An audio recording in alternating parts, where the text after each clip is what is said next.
simply scarcity. So when we talk about scarcity, it means limited resources and unlimited ones. So I'm going to read anyway. The economic problem, scarcity. It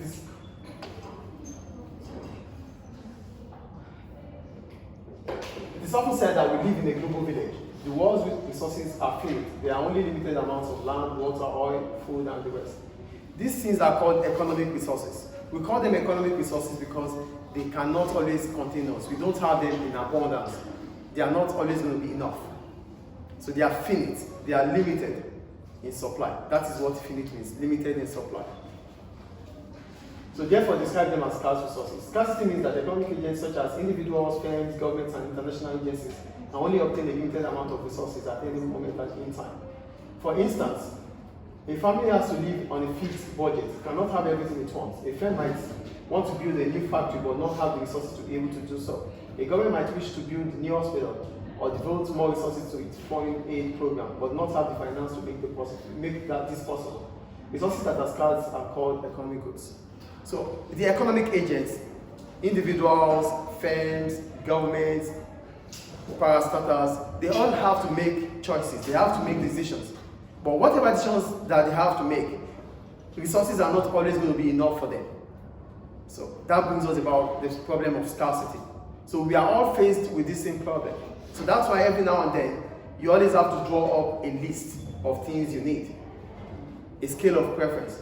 Why do you draw up the list? Because you cannot get everything at a time. Not only you, not only me, not even firms, government also. Yeah, you might think government has everything. If government has everything, then the society should be a better place. So why is it that government will spend more on infrastructure today or this year? The next year they talk about electricity. The coming years they talk about good road, they talk about communication. So government cannot do everything at the same time because there's going to be a need. So government has to draw up a list of how important things are for the fact that they have to manage resources. So if resources are always enough, then everything will be done at a go. So government might even have the money, but there's scarcity, the workers, they might not be available. So every now and then, there's going to be scarcity. If not for resources, it should be for labor. So the factors of production are always scarce. They are not always going to be enough. That's why we call them economic resources. Land, labor, capital, enterprise. They are not always going to be enough. So that's the problem about scarcity. I think we get it. So individuals, firms, governments, institutions are all economic agents, which needs to solve this economic problem. And how do you solve the economic problem? You solve the economic problem through economic questions. What to produce, how to produce, for whom to produce to. So that's how we solve it, yes? What to produce, how to produce, for whom, not when. For whom to produce to. Yeah, but sometimes you said you have to prioritize. When you have to prioritize, you draw up a scale of preference. Yeah, so that's decide when you're going to. So the word when, you are better use allocation of resources. So the word when comes with how and for whom. So this is how it works. What do we need in this class? We need chairs and tables, for example, and a smart board. That's what we need. Who needs these things? Oh, the students. How are we going to be able to get them? Oh, we're going to get it through China, through Dubai, through wherever. This is what, when, what, for whom, what, and how. But when there is the time, and the time will come with the process. Oh, it's going to take us 6 days to get to Libya from China. It's going to take us 6 days.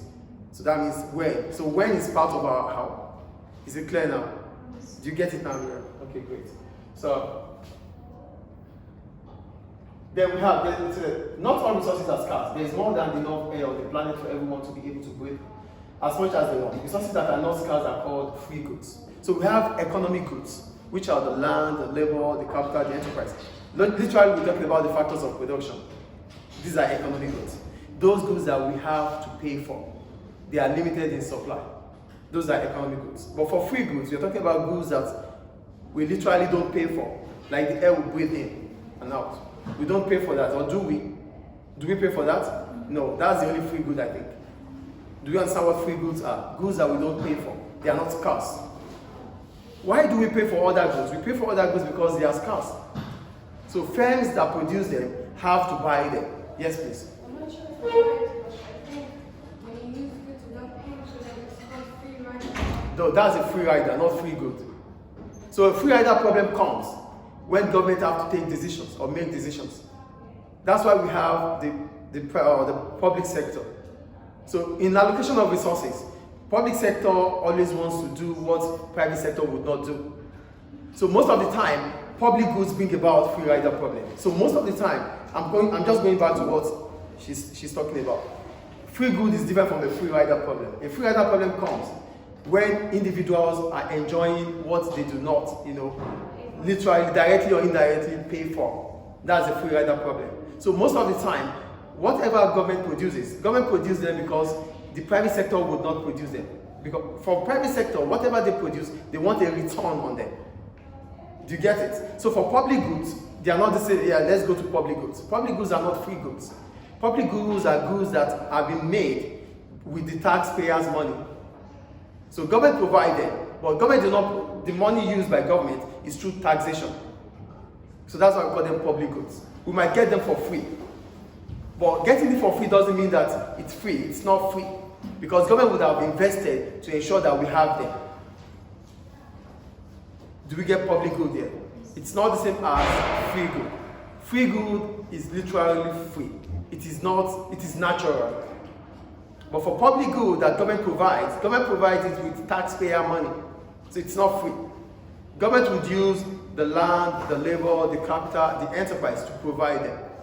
So government does not mince money. They provide money from where? From taxpayers. So do you get it now? So most of the time, private sector would not want to produce these goods, like electricity, like